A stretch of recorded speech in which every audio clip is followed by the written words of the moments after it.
आणि गटनेता सुद्धा 2012ला साहेब असताना आहे. आमच्यावर किती प्रकारे आत्ताच्या सत्ताधाऱ्यांनी अन्याय केला तरी आम्ही मातुश्रीशी एकनिष्ठ आहेत. आजही आहे, उद्याही असणारच. आणि आम्हाला माहिती आहे की ज्या पद्धतीने तुम्ही आम्हाला संपर्क नेते असताना तुम्ही काय आम्हाला स्टेटमेंट दिलंय, त्यापैकी मी दोन नेत्यांचं आवर्जून नाव घेऊ शकतो. एक म्हणजे नीलमताई गोरे आणि दुसरे गजानन कीर्तीकर. ह्यांनी आमच्या छोट्या छोट्या गोष्टीमध्ये महानगरपालिकेच्या अगदी आमची कार्यपत्रिका सुद्धा तपसून ते घेत होते.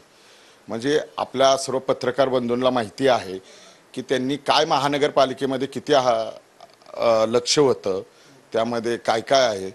तर त्यांनी वेळ आली तर त्यांनी आता इथून पुढे इशारा आहे त्यांना की तुम्ही जर आमच्या साहेबांविषयी जर काय बोलणार तर आम्हाला आमच्या पद्धतीनं तुमचं जे काय आहे ते सर्व काढावं लागेल.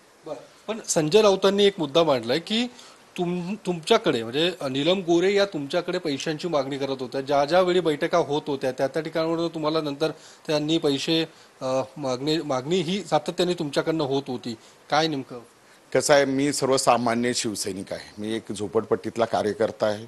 फार फार मी झोपडपट्टीतनं पूरग्रस्त चाळीत आलेलो. माझा इतिहास म्हणजे सर्वसामान्य एक रिक्षावाला, त्यातनं मी नगरसेवक पद भूषवलेलं आहे. मला फक्त मी बाळासाहेब ठाकरेंचा एक शिवसैनिक आणि रिक्षावाला, ह्याच्या पलीकडे मला ह्या राजकीय ह्याच्यात एक 80% समाजकार्य 20% राजकारण हा माझा पिंड होता. मला त्या आर्थिक धोरणाशी काही घेणं देणं नव्हतं.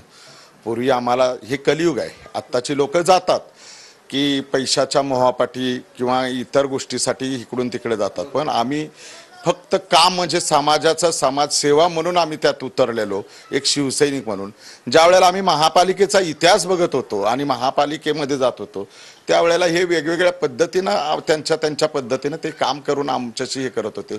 त्यावेळेला बरंचसं असं डीपी असेल इतर काही प्रकार असेल, आम्ही डीपीला आम्ही विरोध केला तरी देखील पहिल्यांदा त्यांनी पाठिंबा द्यायला लावला. तुम्ही आता त्यात समजून घ्या की काय काय आहे. पण त्यांना मला आपल्या माध्यमातून त्यांना मी सांगत आहे की कृपया तुम्ही साहेबांविषयी काय बोलू नका, कारण तुम्ही एक बोट तिकडे करचाल तर 4 बोट तुमच्याकडे आहेत. पण मग त्यांनी जे म्हटलंय की तुमच्याकडे मागणी व्हायची, हे काय काय कुठे कधी कधी काय झालंय का? असं कधी मागणी केली गेली होती, किती साधारणतः कशा पद्धतीने? आता तुम्हाला सांगितलं की संपर्क नेत्यांचं हे काम नसतं की कार्यपत्रिका बघणं महापालिकेची, त्यातच तुम्ही ओळखून जा की काय असेल ते. तुम्ही स्पष्ट बोला ना तुमच्याकडे नेमकं, कारण संजय राऊतांनी थेट तुमचं नाव घेतलेलं आहे. थेट तुम्ही कारण की तुम्ही नीलम गोरेंच्या त्यावेळी निकटवर्तीय म्हणून सुद्धा मानले जायचे. त्या ज्यावेळी नीलम गोरे या ठाकरे गटात होत्या त्यावेळी तुम्ही त्यांच्या अगदी निकटवर्तीय होते. मग संजय राऊतांनी आज जे म्हटलं, थेट तुमचं नाव घेऊन सांगितलं की तुमच्याकडनं ती सगळी वसुली केली जायची किंवा तुमच्याकडनं ती मागणी केली जायची. मी परत तुम्हाला सांगतो की आपल्याकडं संपर्क नेता असताना माझ्या कारकिर्दीमध्ये 4 संपर्क नेते होते. त्यापैकी नीलमताई गोरे आणि गजानन कीर्तीकर, नंतर अमोल कोले, उदय सामंत. तर मी कृपया 2च लोकांची नावं घेऊ शकतो. त्यामध्ये नीलमताई गोरे आणि गजानन कीर्तीकर ह्यांनी काय केलं असेल काय हे समजून घ्या. मला समजून घ्या म्हणजे तुम्ही स्पष्ट बोला, काय नेमकं तुम्हाला नेमकं म्हणायचं काय? आम्हाला म्हणायचं म्हणजे आता मी म्हटलं ना त्यांना, मी इशारा दिलाय.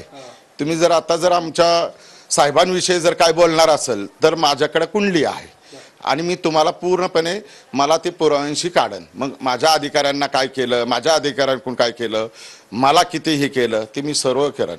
कारण ठीक आहे ना, आम्ही तर आमचं काय असेल ते हे आमचं तुमच्या समोरच आहे. आमच्याकडे काय नाही. आजही आम्ही 2 व्हीलरवर आहे, कालही 2 व्हीलरवर होतं आणि उद्याही 2 व्हीलरवर. आम्हाला मोहच नाहीये कसला. ते म्हणतात की पद जर घ्यायचं असेल तर मर्सिडीज द्याव्या लागायच्या. तसा तुमचा नेमका काय अनुभव होता? पद नाही, ते त्यांचं मत झालं. साहेबांनी आम्हाला कधीही असं काही कुठल्या गोष्टीचंही नाही. साहेबांनी एकदा 1-2 वेळा सांगितलं की तुला योग्य वाटतंय का, ते बरोबर आहे का, एवढंच साहेब बोलले. साहेबांनी मला आजपर्यंत ते आमचं दैवत आहे, त्या मातुश्री हे आमचं दैवत आहे. त्या तिथं गेल्यानंतर आम्हाला कधीही त्यांचे कुठलेही नाही. ह्यांना कसला अनुभव आला मला माहिती नाही, ह्यांचा अनुभव मला आलेला आहे. माझ्याकडून 10 वर्ष सातत्याने बघा राजकारणामध्ये, राजकारणाच्या पलीकडे एक संबंध असतात.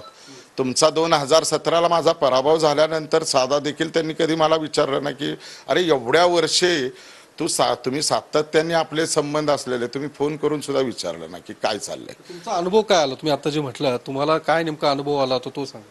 अनुभव आता तुम्ही माझ्याकडून वधून नका घेऊ. म्हणजे तुमच्याच नेत्यांनी या संदर्भातला खुलासा केल्या म्हणून योग्य आहे. नेत्यांना आमच्या संजय राऊत साहेबांनी जे काय बोलतात, आज एकमेव माणूस आहे ह्या महाराष्ट्रात ह्या देशामध्ये राऊत साहेब की ते परखड बोलतात, कुठलीही भीती न हे करता, आणि त्यांनी सांगितलेला स्पष्ट आणि त्यांनी अभ्यासपूर्वक ते बोलतात. एखादी गोष्ट बोलली असेल तर ती सत्य असते आणि त्यांनी त्याचा काल एक 4 दिवस पाठपुरावा केलेला आहे आणि त्या पाठपुराव्यातूनच त्यांनी बोललेलं आहे. त्यावर तुम्ही समजून घ्या की ते 100% काय काय केलंय. फक्त वेळ आले तर मी